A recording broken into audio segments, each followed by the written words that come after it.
Canteen manager को बिल्कुल अंदाजा नहीं था कि वह किससे पंगा ले रहा है। जैसे ही उसने खाना बेचने वाले आदमी के कपड़े फाड़े, उसकी पीठ पर बने टैटू देखकर उसका चेहरा उतर गया। यह कोई साधारण टैटू नहीं था, बल्कि क्रिमिनल अंडरवर्ल्ड के एक लीजेंड की पहचान थी। पास खड़ी उसकी बेटी जम गई। उसे यकीन ही नहीं हुआ कि उसके पिता रुद्र का अतीत इतना खतरनाक हो सकता है। सालों पहले रुद्र ने अपने भाइयों को बचाने के लिए उनके सारे गुनाह अपने सिर ले लिए थे। उसके बाद अंडरवर्ल्ड में किसी ने भी उसका सामना करने की हिम्मत नहीं की। 10 साल से ज्यादा जेल में रहने के बाद जिस दिन वह बाहर निकला, जेल के बाहर सैकड़ों लग्जरी कारें खड़ी थीं। जिस ग्रुप की उसने नींव रखी थी, वह अब पूरे इलाके की सबसे बड़ी कंपनी बन चुका था। उसके पुराने साथी चाहते थे कि रुद्र वापस आकर सब कुछ संभाल ले, लेकिन उसने साफ मना कर दिया। वह उस जिंदगी से थक चुका था। अब वह सिर्फ अपनी पत्नी और बेटी के साथ एक सामान्य जिंदगी जीना चाहता था, मगर जेल का रिकॉर्ड उसके पीछे पड़ा था। कोई कंपनी उसे नौकरी देने को तैयार नहीं थी। एक दिन उसने अपनी बेटी को स्कूल की कैंटीन के खराब खाने की शिकायत करते सुना। अगले ही दिन रुद्र ने स्कूल के बाहर छोटा सा फूड स्टॉल लगा लिया। उसका खाना स्वादिष्ट भी था और सस्ता भी। देखते ही देखते स्टूडेंट्स की भीड़ उसके स्टॉल पर लगने लगी। लेकिन जब उसकी बेटी अपने दोस्तों के साथ वहां पहुंची, तो दोस्तों ने उसका मजाक उड़ाना शुरू कर दिया। उन्होंने उसके पिता के जेल जाने की बात सबके सामने कह दी। शर्मिंदा होकर बेटी ने अपना गुस्सा रुद्र पर निकाल दिया। रुद्र ने बिना गुस्सा किए समझाया कि वह उसके लिए ही खाना बना रहा था, क्योंकि उसे कैंटीन का खाना पसंद नहीं था। लेकिन वह उसकी बात सुनने को तैयार नहीं थी। तभी कैंटीन मैनेजर अपने आदमियों के साथ वहां पहुंच गया। उसने रुद्र पर ग्राहक छीनने का आरोप लगाया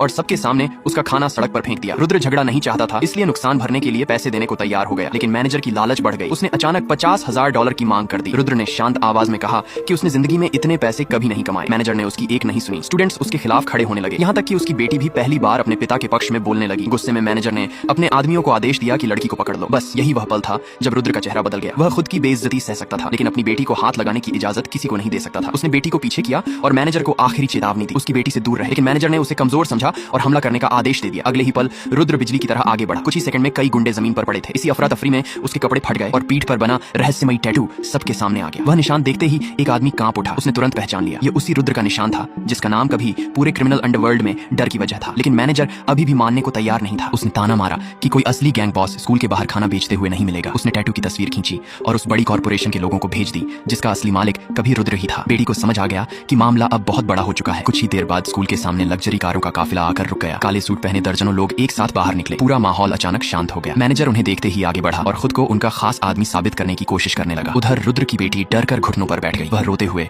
उन लोगों से अपने पिता को छोड़ देने की गुहार करने लगी, लेकिन किसी ने उसकी बात का जवाब नहीं दिया। उनमें से एक आदमी सीधे रुद्र के सामने पहुंचा। फिर उसने सिर झुकाया और पूरी इज्जत के साथ सिर्फ एक शब्द कहा, बॉस।